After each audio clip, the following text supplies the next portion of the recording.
Bonjour à tous et bonjour à toutes. Comment allez-vous? Bonjour. Eh bien, bonjour. Bonjour, bien. Bonjour et bienvenue dans cette nouvelle dose de Beau Bien Bon. Aujourd'hui, on va parler émerveillement et c'est moi qui vais animer les séances. Et ce que j'aimerais aujourd'hui, c'est que on parle d'émerveillement, mais sur la base de votre émerveillement. C'est-à-dire que on fasse comme on a l'habitude de faire. On commence par un tour de beau. Le beau, c'est ce qui vous a émerveillé ce week-end ou bien ce qui vous émerveille ce matin, ce qui reste encore un petit peu comme trace d'émerveillement. Et derrière, j'apporterai de la théorie, mais j'aimerais bien que vous puissiez également parler de ce qui vous a émerveillé et également de ce que vous avez ressenti, peut-être si vous vous en souvenez, ou alors de ce que vous ressentez en y repensant ou en reparlant. Et donc, je vous laisse, c'est parti pour le tour de Beau. Oui, Anne-Christine. Alors moi, c'est toujours très dur de faire le choix. Alors, euh, allez, j'opte pour hier. C'était la première fois que c'était la fête des grands-mères pour moi. Et, euh, je suis émerveillée parce que j'ai eu cette année deux magnifiques petits-enfants, un petit-fils, une petite fille. Et ce qui m'émerveille, c'est de voir leur, comme ils s'épanouissent et comme ils grandissent, comment leurs parents les accompagnent. Donc pour moi, c'est intérieurement que ce que je ressens, donc je suis absolument éblouie, émerveillée, pleine de gratitude, de joie. Ça fait très beaucoup de choses. Super, Allez, super, À toi. merci, merci, merci, merci. Oui, Marie-France. Oui, alors moi, en fait, ça s'est passé la semaine dernière. Bon, je fais mes tours de vélo tous les après-midi. Et là, on a eu de la chance parce qu'il commence à faire un petit peu de beau temps. Et moi, j'ai rencontré j'ai vu un groupe de chevreuils pendant ma promenade. Et alors je me suis arrêtée parce que déjà, je ne m'attendais pas du tout à les voir parce que je vais me promener en plaine, il y a un peu de forêt ou autre. Et alors, le ressenti que j'ai, et je trouve qu'en y repensant, c'est exactement la même chose, c'est un très, très grand calme, une grande sérénité. Je me pose, je me dis, oh, mais qu'est-ce que c'est beau. Et alors, du coup, j'en profite. Mais c'est vraiment un immense calme qui se fait à l'intérieur. Voilà. Ah, c'est chouette, merci. Merci pour ce partage, super. Oui, Stéphanie. Mon beau, déjà, je suis ravie de vous retrouver Nous enfin. aussi, hein, j'espère. Mon beau du jour sera en lien avec ce que j'ai mis en place depuis que j'ai dû arrêter de travailler pour des raisons de santé, c'est mes terrariums. En fait, ça occupe, j'en ai un, je crois, je viens de l'arroser. Je vous le montre pour que vous voyez à quoi ça ressemble.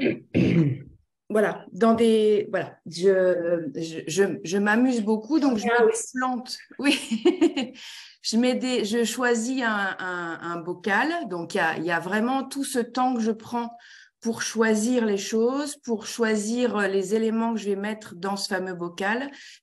C'est pas forcément évident là sur ce type de bocal, je ne peux pas rentrer ma main, donc il a fallu que je trouve des pinces, que je trouve des outils, que je fasse preuve d'ingéniosité. Celui-ci, ma main ne passe pas, regarde Elisabeth, contrairement à celui que je t'ai fait qui est derrière toi. Voilà, faut que je trouve des idées.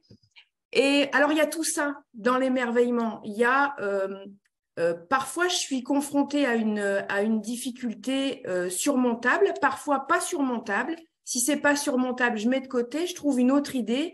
Et ce qui m'émerveille, alors hormis le vivant et la connexion que j'ai avec la nature, parce que ça c'est vraiment fort chez moi, c'est l'idée de créer quelque chose qui va être autonome, parce que là c'est un terrarium fermé et ça va devoir se débrouiller tout seul. Donc il faut que je pense à tout ce qui va être utile aux plantes. Il faut que je pense en amont à choisir des plantes qui vont ensemble et à mettre suffisamment d'humidité et pas trop.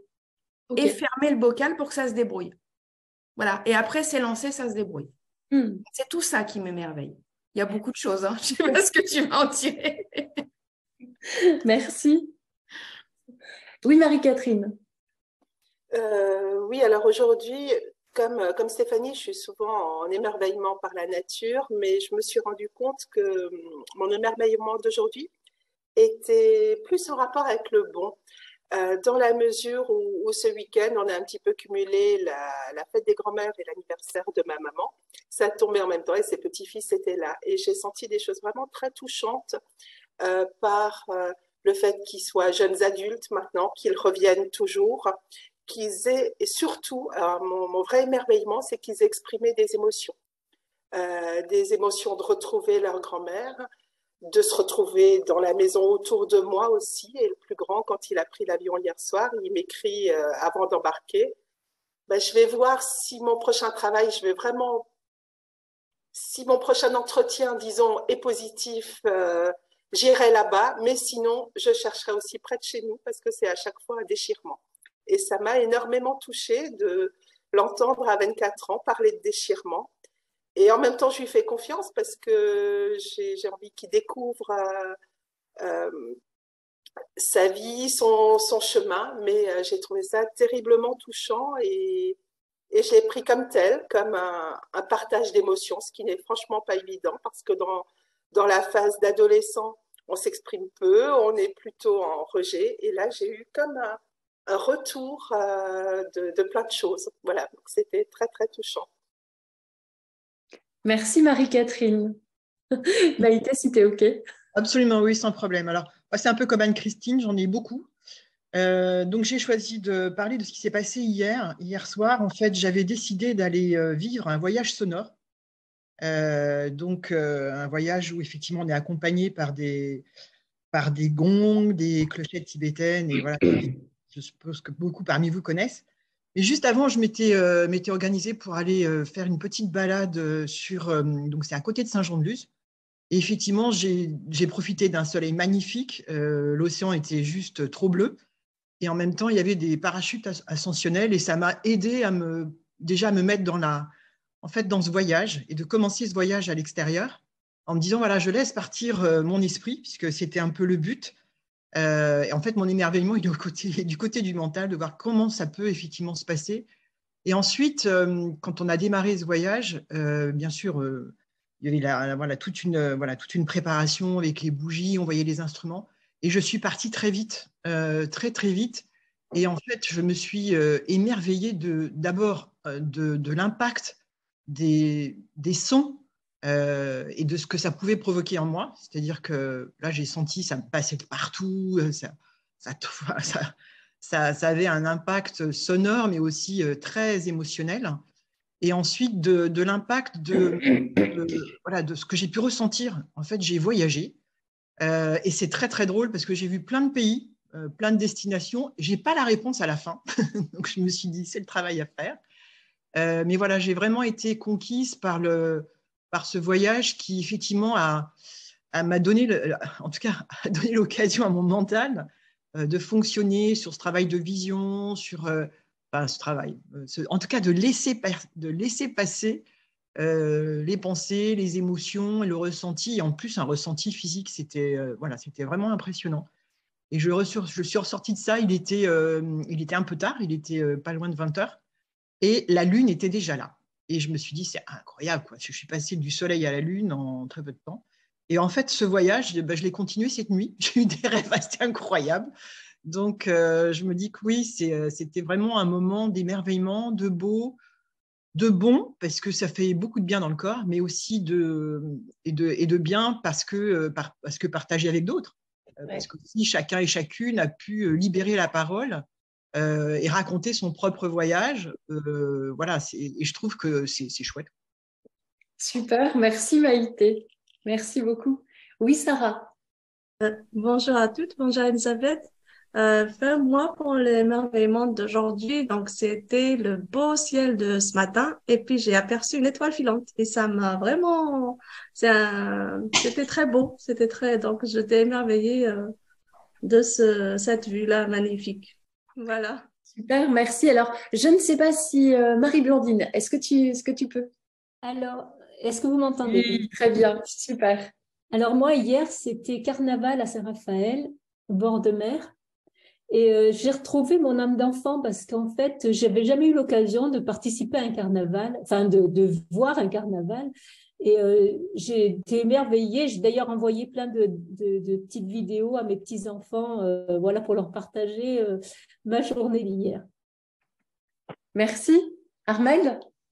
Oui, bonjour à toutes. Alors moi, mon émerveillement du matin, Je dirais que c'est dans le jardin, j'ai un pommier du Japon rempli de petites fleurs roses orangées.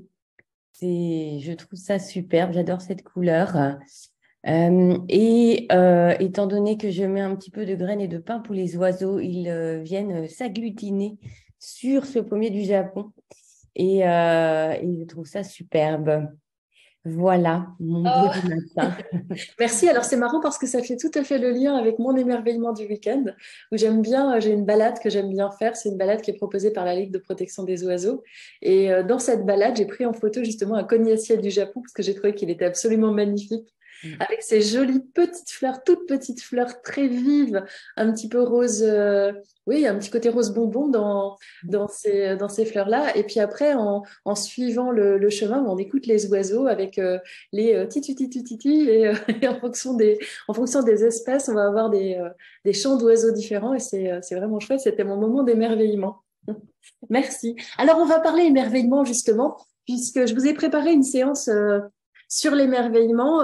L'émerveillement fait partie du beau, dans le beau bien bon. C'est vraiment un élément fondateur puisque c'est le premier élément dans le beau bien bon. C'est le premier élément. C'est ce qui démarre. On commence par l'émerveillement. On commence par ce quelque chose qui est indicible et qui nous met en mouvement. Et s'émerveiller, c'est à la fois une dimension esthétique. Alors, je suis partie justement à la recherche de l'esthétique. L'esthétique, ça veut dire quoi? Eh bien, ça vient d'esthésis et c'est en lien avec la capacité à ressentir. Et c'est aussi la raison pour laquelle je vous ai demandé ce que vous aviez ressenti lorsque vous aviez ces moments d'émerveillement. Ben, tous, vous avez probablement, tous ne l'ont pas exprimé, mais vous aviez probablement tous quelque chose, ressenti quelque chose. Et donc, l'émerveillement, ça passe par le corps. Ça passe par quelque chose qui est corporel. Et aujourd'hui, on sait d'ailleurs que même dans le monde de la santé, il est reconnu que le beau fait du bien, le beau participe à aller mieux. On a même au niveau, c'est à Montréal et à Bruxelles, eh bien, les visites gratuites au musée peuvent être prescrites par les médecins, peuvent être proposées sur prescription médicale pour aider les gens à aller mieux. C'est quand même assez dingue, hein. Et on a l'OMS en 2019 qui a confirmé l'influence positive de l'art sur les pathologies comme le diabète, l'obésité, les addictions et également la maladie d'Alzheimer. Et dans le British Journal of Psychiatry, on a aussi une étude qui montre que le fait d'aller au cinéma, le fait d'aller au théâtre ou à la musique au moins une fois par mois permet de diminuer de 48% le risque de dépression.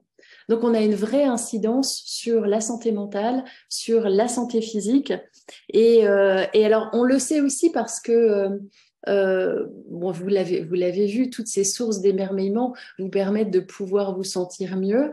On sait aussi au Japon que cet émerveillement participe aussi à ce qu'on appelle la sylvothérapie. Peut-être avez-vous entendu parler de la sylvothérapie. C'est le fait de se soigner par le contact avec les arbres. Et effectivement, 1 heure de marche en forêt, en santé mentale, par exemple, permet de diminuer les ruminations et aussi de diminuer les pensées obsédantes. Et alors ça s'explique sur le plan biologique, puisque quand on va dans la forêt, on a ce qu'on appelle des phytoncides. Les phytoncides, ce sont des substances émises par les arbres pour se protéger de certains champignons et de certaines bactéries. C'est un petit peu comme des arômes type huile essentielle, hein. Les terpènes, par exemple, sont des phytoncides. Et eh bien, ces éléments-là participent à nous aider à aller mieux. Et ce sont ces fameuses molécules qui sont émises par les arbres, mais qui nous apaisent. On a aussi, dans le sol en forêt, on va avoir d'autres petites bactéries qu'on appelle, alors j'aime bien en parler, hein, Stéphanie les connaît bien, Mycobacterium vaccae, et ce sont des petites bactéries qui sont nichées dans le sol et qui participent à augmenter la sécrétion de sérotonine. Alors on les respire, elles passent par les poumons, ou alors chez les jardiniers d'ailleurs le connaissent bien parce que ça peut traverser la peau. Et ça participe aussi à se sentir bien. Donc peut-être que Stéphanie, à travers ces terrariums, je ne sais pas si on peut avoir Mycobacterium vaccae dans la terre qui est vendue. Ça, c'est une vraie question. Bah, c'est une vraie question. En fait, j'utilise du terreau. Faudrait, je sais pas, faut se renseigner. Je vais chercher l'info parce que ça m'intéresse beaucoup. Et effectivement, il y a ce sentiment. Alors, je l'ai pas exprimé tout à l'heure et je viens répondre à ton questionnement. Je me sens apaisée. Alors, pour plusieurs raisons, parce que mon esprit est concentré sur quelque chose en particulier que je suis en train de faire, mais je ne sais pas justement.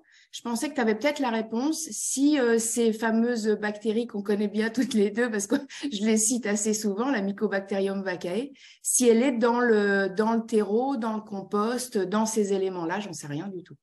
Elle est dans le sol des forêts, c'est sûr. Maintenant, j'ai pas la réponse concernant le. On va fouiller. On va la chercher. C'est ça, on va la chercher. On va la chercher. Alors, aussi, on a entendu parler. Ah oui, Sarah, tu voulais dire quelque chose? En fait, Elisabeth, moi, j'ai entendu parler que les plantes émettent de la musique. Est-ce que tu as quelque chose à rajouter par rapport à ça? Non, j'ai j'ai pas quelque chose à ajouter par rapport à ça. Je sais qu'il y a des vibrations, effectivement, qui sont. Là, c'est une histoire d'ondes. Plutôt, on ne peut pas appeler ça de la musique, mais ce sont des ondes, comme tous les éléments vivants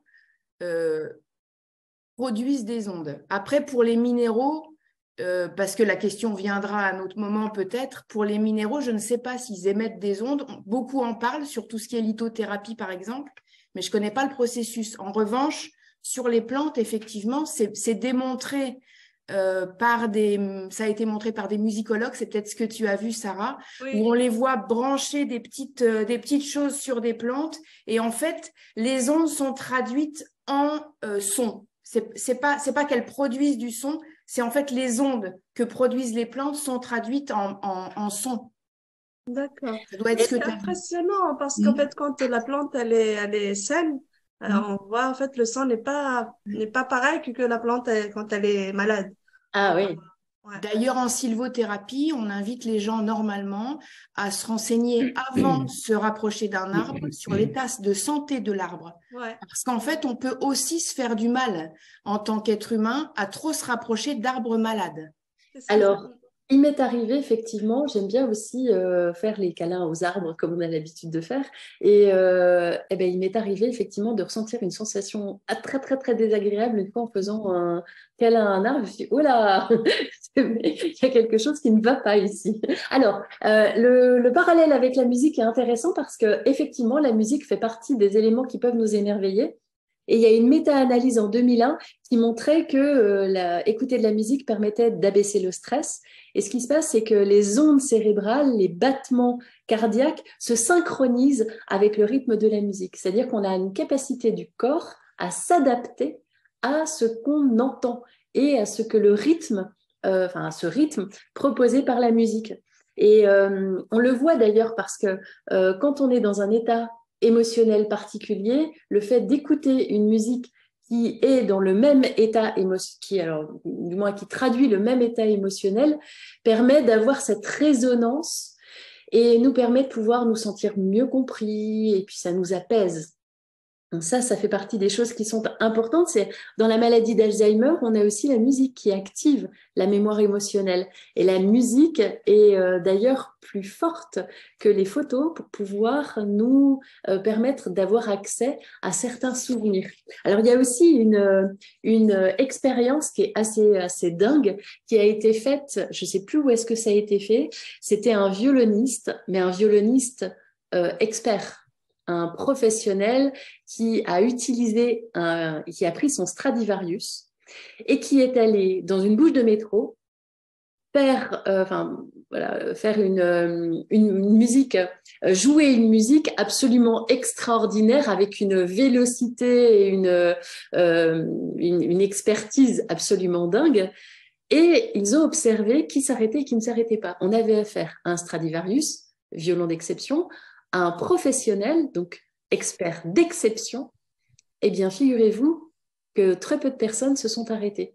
Savez-vous qui s'est arrêté à votre avis? Les enfants. Les enfants. Les enfants étaient Joshua Bell. Je crois que les enfants étaient ceux qui arrivaient effectivement à s'arrêter. Ouais. Les enfants. Voilà, c'est ça. C'est Joshua Bell, absolument. Et les enfants arrivaient à s'arrêter et les parents essayaient de les tirer, mais les enfants arrivaient à s'arrêter. C'est une mise en évidence du fait que l'enfant a cette capacité d'émerveillement et que malheureusement, cette capacité d'émerveillement, eh bien, s'émousse avec le temps.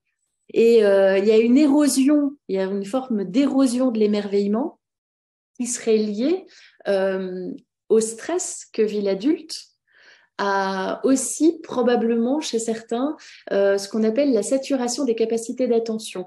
C'est-à-dire que quand l'adulte grandit en âge, il a beaucoup plus de responsabilités, beaucoup d'autres choses viennent prendre la place et il y a aussi une forme de formatage qui se fait et on va petit à petit avoir tendance à perdre cette capacité d'émerveillement. Alors ça, c'est assez intéressant quand même parce que quelque part, on peut se dire que les enfants aurait probablement à nous apprendre sur la capacité à s'émerveiller. Il y a peut-être aussi le fait du mental qui dit dans une bouche de métro, c'est que les clodos qui jouent, c'est pas les musiciens, on les voit que dans les théâtres ou les opéras. C'est ça, il y a probablement aussi un effet du lieu social. Ouais. Et Elisabeth, est-ce que c'est pas aussi un petit peu comme l'empathie? Parce qu'il y a beaucoup d'études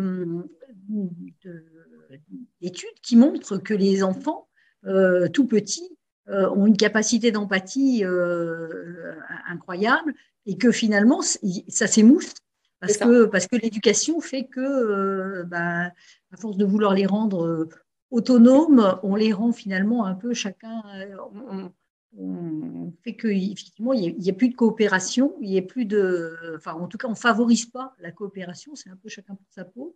Et effectivement, cette capacité d'empathie s'émousse. Et l'émerveillement, ce serait peut-être un peu ça aussi.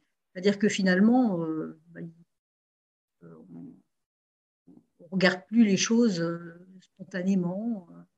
Ouais. Parce que les enfants, on voit bien, hein, enfin, dans les ateliers philo, on voit leur capacité d'émerveillement. c'est impressionnant. Lors d'un autre TBB, on avait aussi parlé du jeu. Et je trouve aussi un parallèle par rapport à ça, c'est qu'enfant, naturellement, on joue, naturellement, on s'enthousiasme dans le jeu. Et il y a justement cet émerveillement qu'on perd. On perd aussi, et quand on le retrouve et qu'on se met à jouer, on en a parlé d'ailleurs dans ce TBB, à nouveau, très vite, on s'enthousiasme, on s'émerveille à nouveau et on est à fond après dans le jeu, mais il faut que ça revienne, cette charge mentale, il faut que la mettre de côté.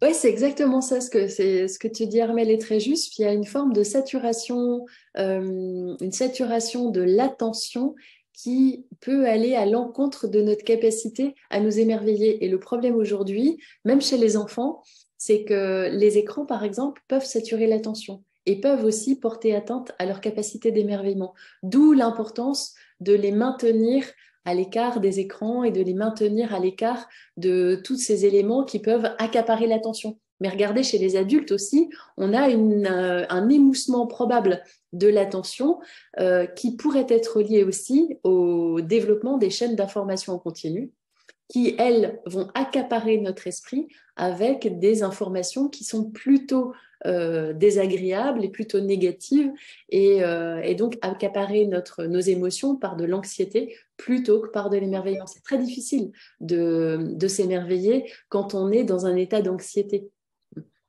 C'est pas facile. Alors, c'est aussi intéressant parce que on a quand même des chercheurs qui se sont attardés sur les différents paramètres qui permettent de colorer une expérience d'émerveillement. Et ce qu'ils ont mis à jour, c'est que dans cette capacité d'émerveillement, il y avait quelque chose qui était de l'ordre de l'esthétique et donc de la beauté, et ça c'est très subjectif à chacun. Il y avait aussi une autre notion qui était de l'ordre de l'admiration, de l'exemplarité, hors du commun. C'est pour ça qu'on peut être admiratif de personnalités, de grandes personnalités. Il y avait aussi quelque chose qui pouvait être de l'ordre de la vertu, et donc de la moralité, de quelque chose de pur comme le fait de regarder des petits-enfants. et de voir la pureté de ces enfants-là par rapport à ce monde qui peut nous proposer des choses parfois horribles. Et puis, il y avait aussi une dimension surnaturelle qui pouvait s'apparenter à quelque chose de plus spirituel, quelque chose de transcendantal, quelque chose qu'on pourrait vivre en étant peut-être connecté à quelque chose de beaucoup plus grand. Et alors là, c'est aussi intéressant, il y avait cet émerveillement, il y avait aussi la notion de menace. Alors la notion de menace, on l'imagine aussi beaucoup plus difficilement liée à l'émerveillement, mais cette notion de menace, elle peut aussi se vivre quand on est au bord d'une falaise, où on vit à la fois quelque chose de très grand et en même temps quelque chose de vertigineux, quelque chose qui peut être menaçant.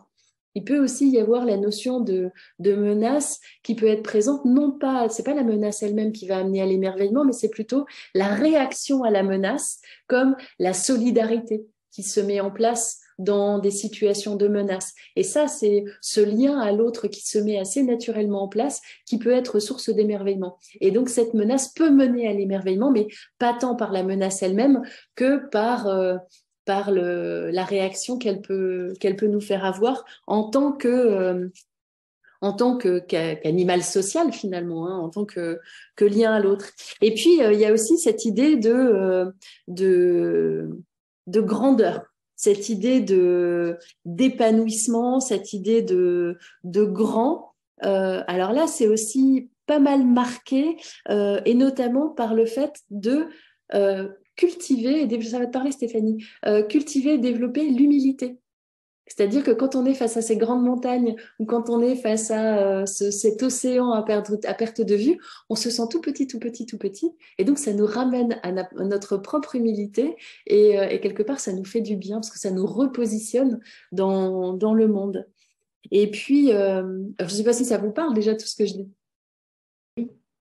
Moi, je voudrais rebondir sur ce que tu disais, Elisabeth, par rapport à la menace. Moi, ça m'a fait venir un mot qui s'appelle finalement fascination. C'est effectivement cette fascination qui peut être, quand on est fasciné par quelque chose, on peut être peut-être aussi manipulé ou des choses comme ça. Donc, effectivement, ça peut être une manipulation positive ou négative. Et puis, moi, il y a quelque chose aussi qui me fait réfléchir, c'est-à-dire que pourquoi, par rapport au fait que l'émerveillement soit pas forcément accueilli aussi, parce que finalement, ça joue beaucoup sur l'émotion de la peur.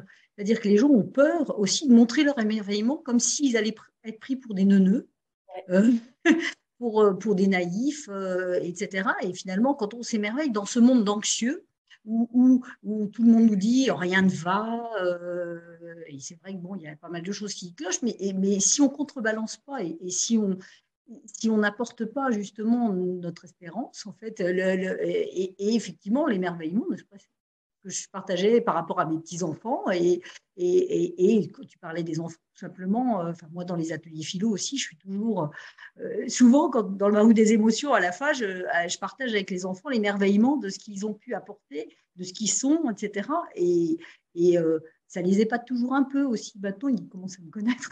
Ouais. Mais c'est vrai que on est dans un monde qui n'accueille pas l'émerveillement. Enfin, en tout cas, qui est dans la peur. Et le philosophe Bertrand Vergily est très intéressant à ce sujet-là parce que lui parle de l'émerveillement comme étant un acte de résistance. Et je trouve assez intéressant dans cette approche-là, en disant que dans ce monde anxieux, arriver à avoir la capacité à s'émerveiller, c'est vraiment une forme de résistance.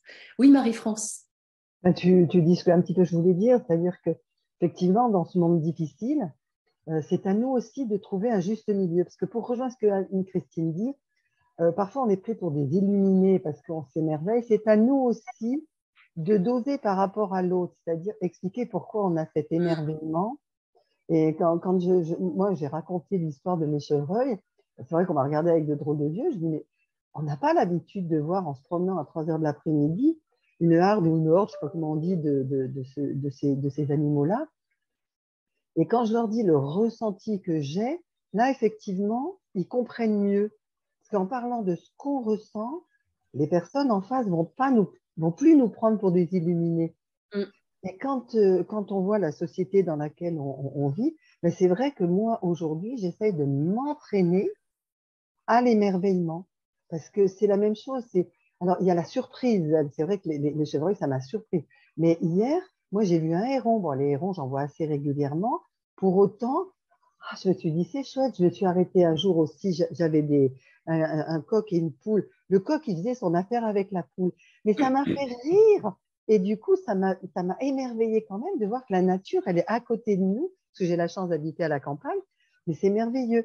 Et je suis pas venue 3 semaines parce que j'allais pas bien justement, donc j'ai fait ce qu'il fallait pour aller mieux aujourd'hui. Et ben, je me rends compte qu'effectivement, l'émerveillement fait partie, entre guillemets, de la thérapie pour aller mieux quand on n'est pas très, très bien. Et que c'est essentiel. Voilà. Merci. Oui, Ève.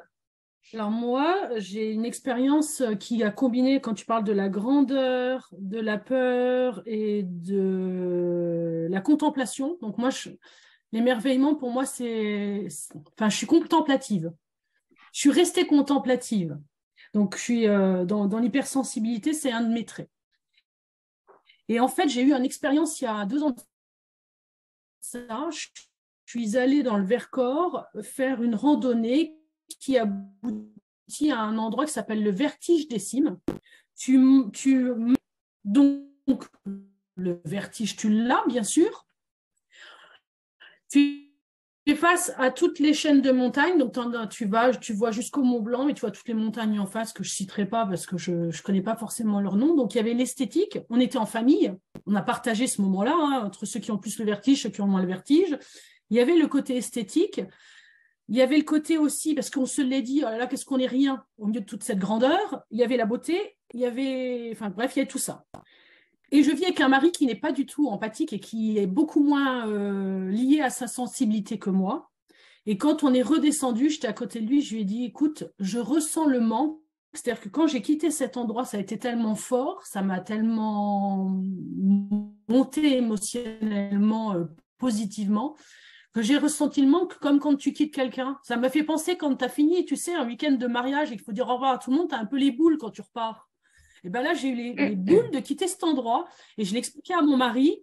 Et en fait, souvent, j'essaie de monter mon mari à ma sensibilité, à mon émotion, ce qu'il fait de plus en plus, parce qu'à force de répéter l'opération.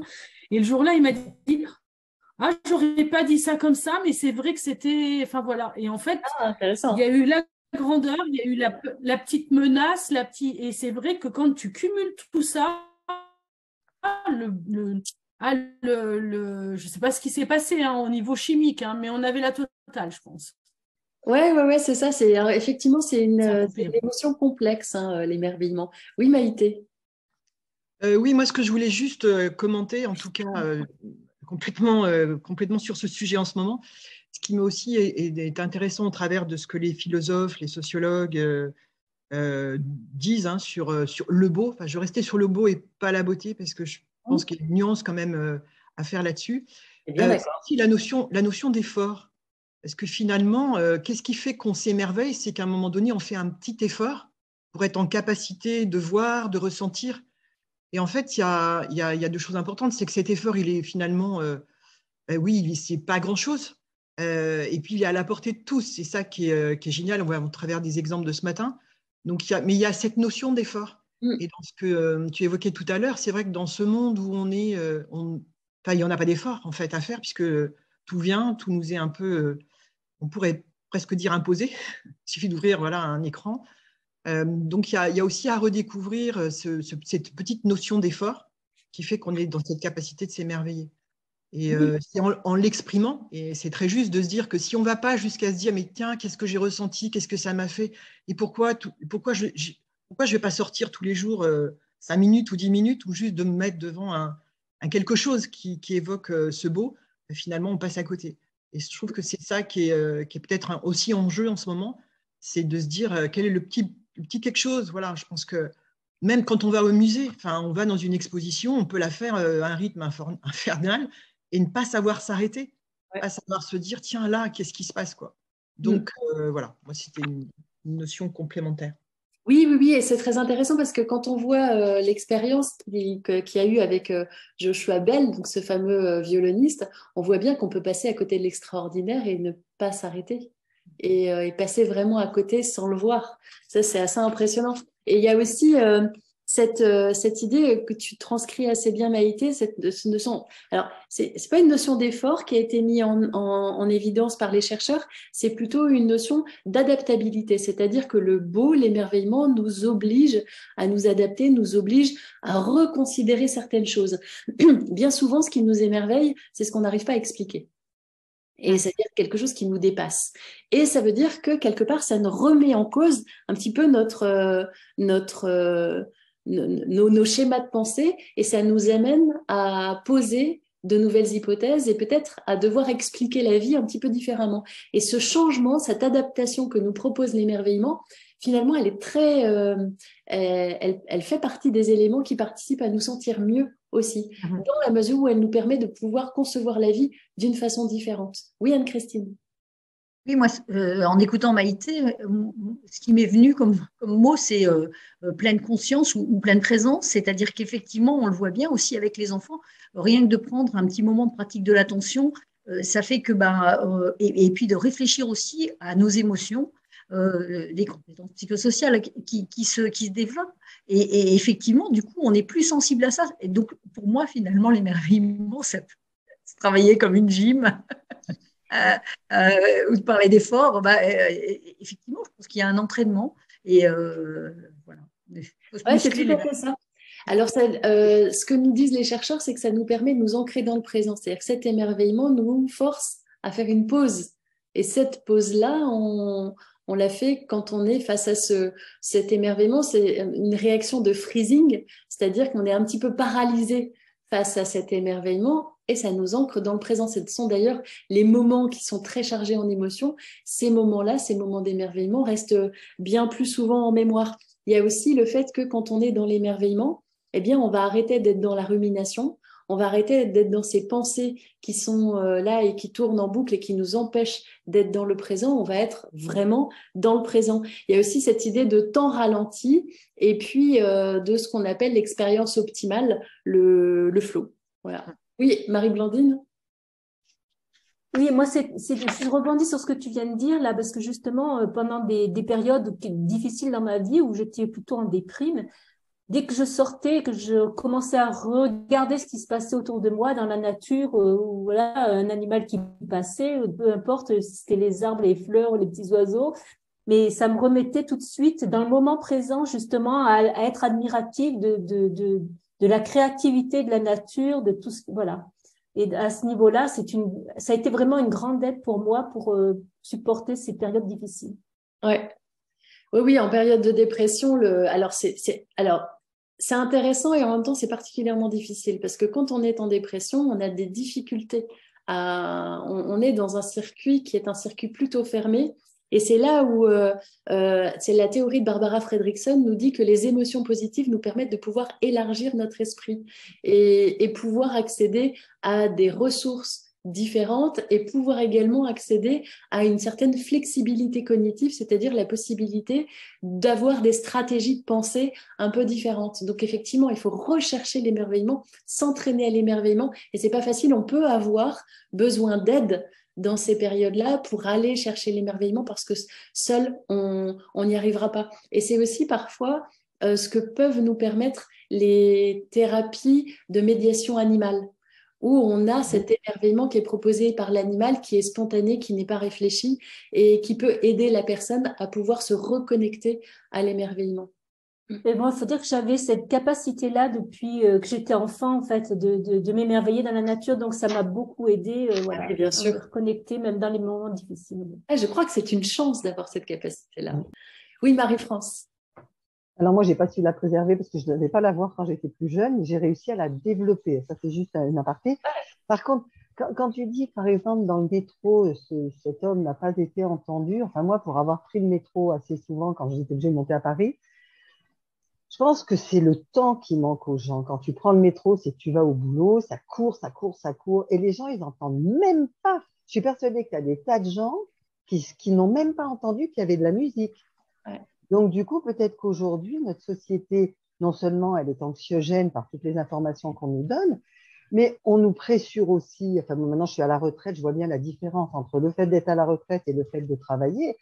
Quand je travaillais, c'est vrai que j'avais pas du tout le même épanouissement. J'arrivais pas à trouver le temps de faire tout ce que je fais aujourd'hui et qui me fait avoir un bien-être intérieur que j'apprécie énormément. Quand on est maman, enfin, je vois, il y a quand même des jeunes autour de nous, quand on est maman, qu'on travaille, mais c'est compliqué. Donc, quelle est la solution pour arriver à trouver ce temps, à prendre ce temps pour se rendre compte que ce temps-là, ce n'est pas du temps de perdu? Mm. C'est ça le problème. Oui, ce sont des choix à faire. Alors, c'est sûr que si on prend la pyramide de Maslow, c'est assez intéressant quand même parce que dans cette pyramide de Maslow, on voit bien qu'il y a quand même, il faut assurer ses besoins de sécurité et ensuite on va petit à petit monter. Et d'ailleurs, Maslow considère l'émerveillement comme étant a peak experience. A peak experience, ça veut dire une expérience un petit peu, on peut la rapprocher de la théorie de Csikszentmihalyi avec le flow. On est dans une expérience optimale. Et cette expérience optimale nous amène à pouvoir aller mieux nous-mêmes. Mais ce qui est aussi intéressant, c'est que même sur le plan social en entreprise, l'admiration produite par l'émerveillement, hein, cette admiration sur quelqu'un, enfin cet émerveillement sur quelqu'un s'appelle de l'admiration, et cette admiration, eh bien, va nous amener à avoir des leaders qui seront des leaders naturels.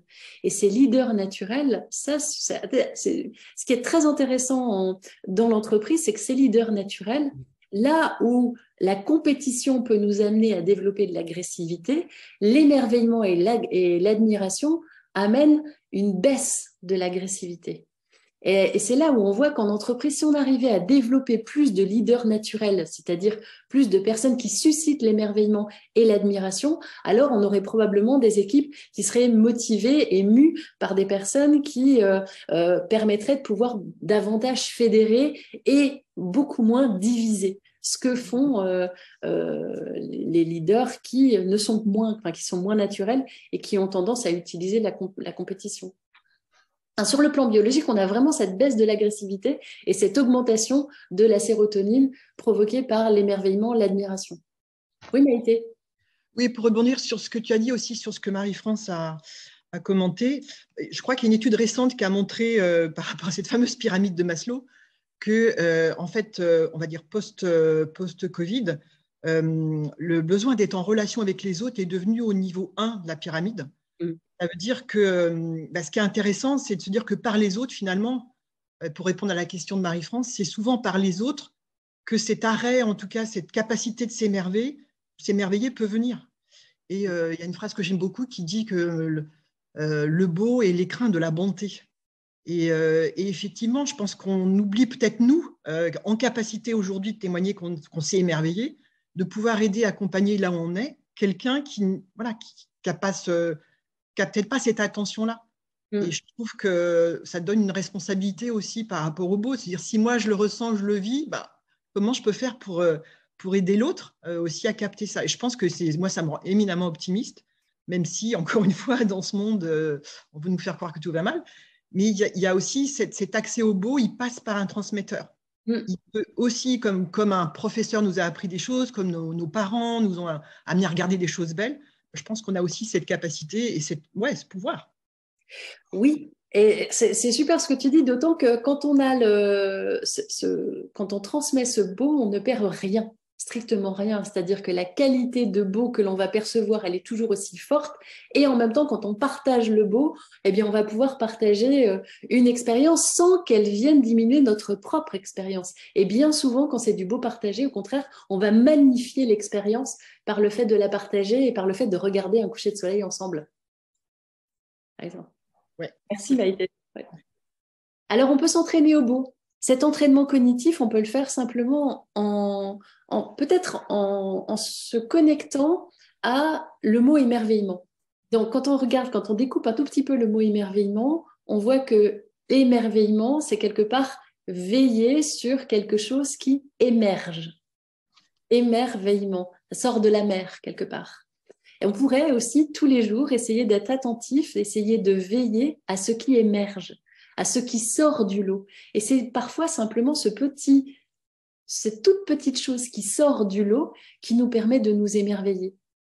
C'est ces petites fleurs de cognacier du Japon hier, ou ton pommier du Japon aussi, Armel, ces enfants qu'on regarde, ce terrarium avec tout l'effort et tout ce que ça a demandé pour arriver à le mettre en place, et tout ça. Voilà, veiller à ce qui émerge, c'est peut-être ça, cet émerveillement. Oui, Anne-Christine.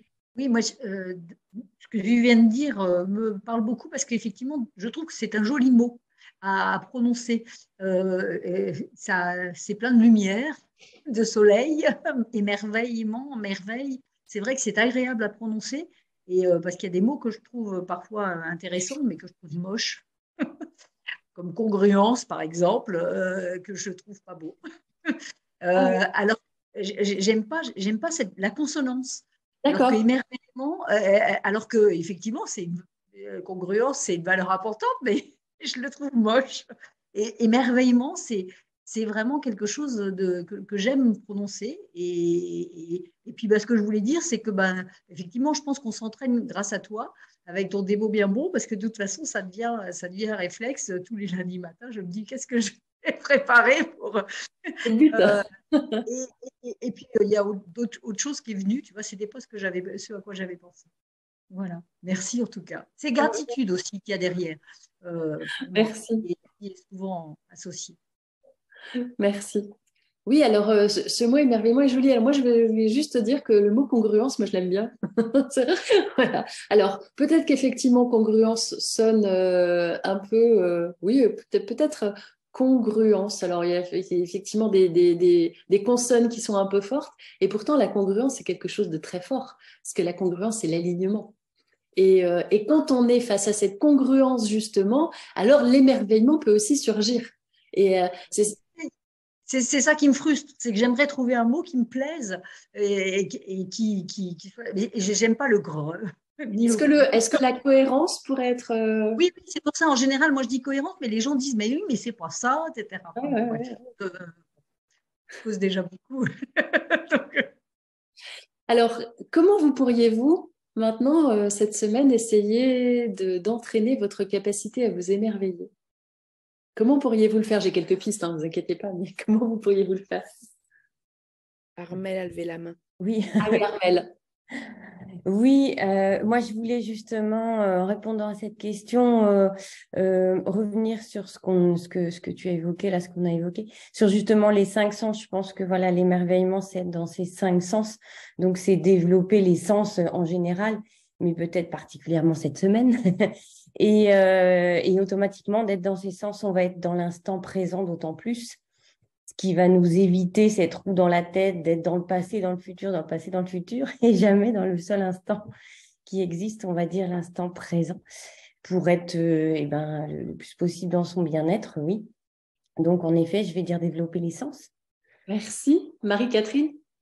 Oui, c'est l'écho des échanges de fin de journée qu'on a pu avoir au téléphone, où quelquefois on déchargeait notre tension, les choses qui se sont passées mal, et on a fait l'exercice du beau bien bon du jour, et ça change tout. Et l'idée qui émerge de notre échange d'aujourd'hui, c'est que souvent, dans le beau bien bon, on peut parler des personnes qu'on a rencontrées ou de ce qu'on a fait de bien, mais je retiendrai vraiment l'importance d'exprimer ce que l'on ressent dans l'émerveillement. L'émerveillement est oublié quand il n'y a pas eu un beau soleil, quand il n'y a pas eu un événement de la nature sous les yeux, on a du mal à le trouver.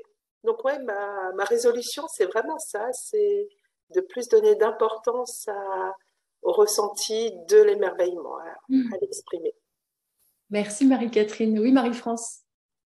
Alors moi, je dirais qu'il y a plusieurs choses. Bon, tant que le temps le permet, je vais continuer mon vélo parce que je sais que ça fait partie justement de l'émerveillement, mais j'ai vu qu'ils annonçaient la pluie.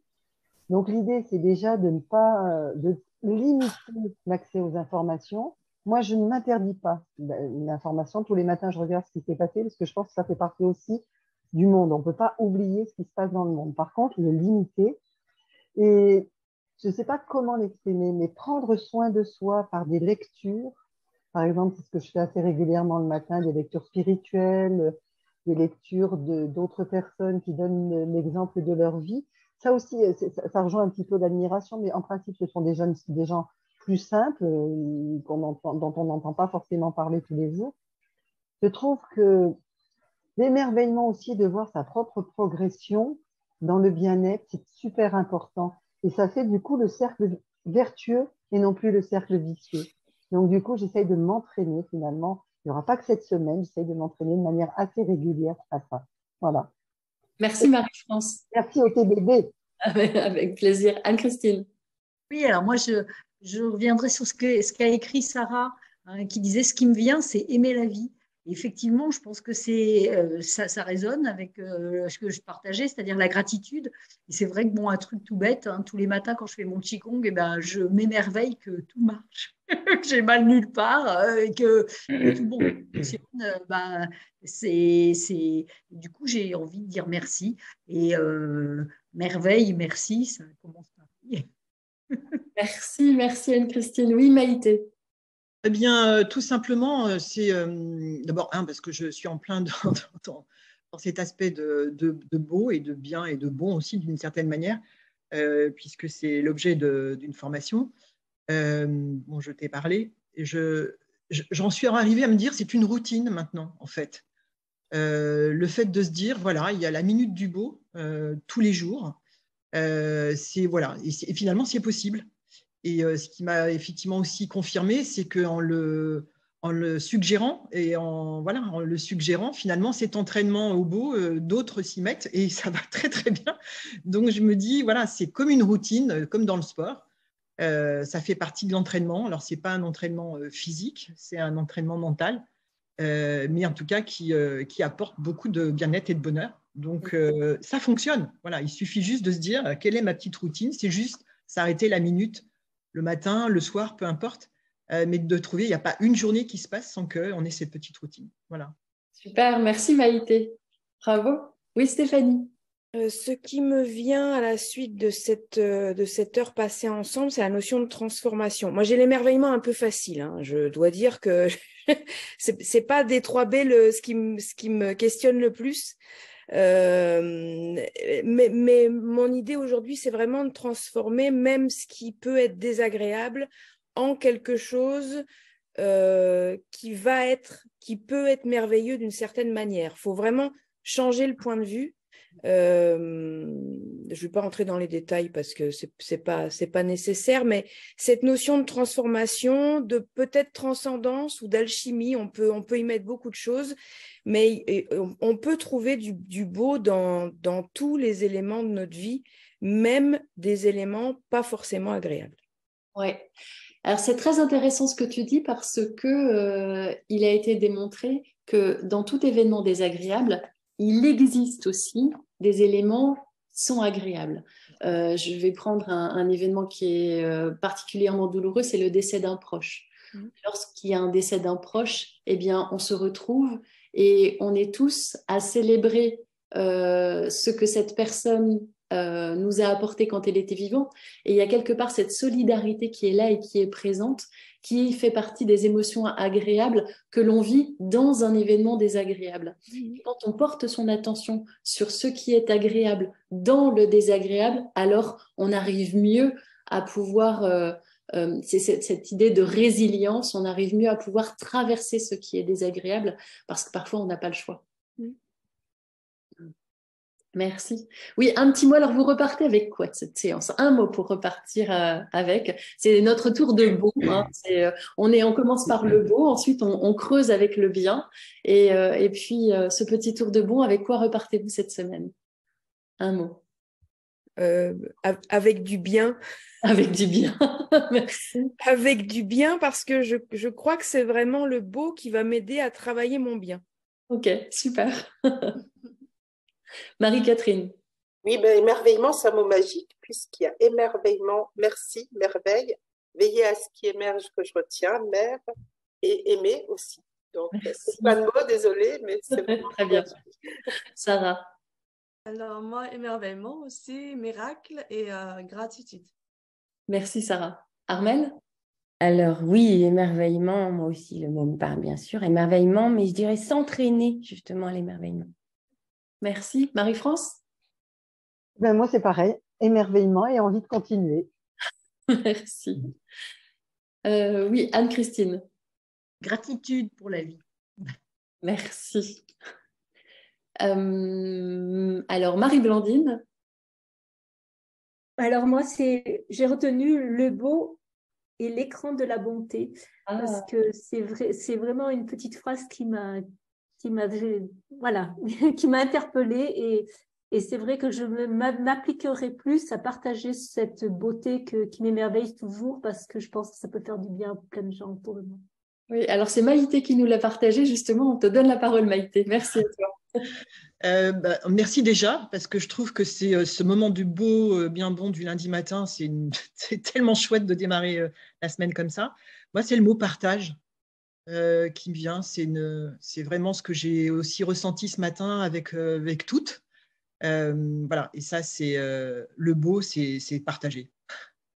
Merci. Merci, Maïté. Ève? Alors, désolée Anne-Christine, le mot est pas beau, mais émerveillement, moi, c'est ressourcement. Il est moche, mais c'est vraiment ça. Ça va. Je ne sais pas pourquoi elle le trouve moche. C'est joli, ressourcement, c'est pas beau comme mot. Ah, Ressourcement. Bon, alors c'est intéressant parce qu'on va pouvoir faire une séance peut-être autour des mots qui sont moches. Et peut-être essayer de travailler la transformation de ces mots moches parce que peut-être que la sonorité, il y a peut-être une idée de sonorité, il y a peut-être aussi une idée de ce que ça évoque, mais ça pourrait être intéressant de travailler sur le langage. Un grand merci à toutes pour vos partages. Le mot bien bon est un... Ah oui, alors Sarah, vas-y, je t'en prie, excuse-moi. C'est juste en fait une idée que je voudrais suggérer. En fait, comme on part toujours avec des mots à la fin, il y a un outil pour faire un nuage de mots. Peut faire et puis le partager dans le groupe Facebook de toute la semaine. Oui, alors ce que je vous propose, c'est de noter notez-le dans le chat votre mot comme ça. Moi, je vais pouvoir le faire, ce fameux nuage de mots. Stéphanie m'a donné un chouette tips pour pouvoir le faire. Donc, n'hésitez pas à noter dans le chat.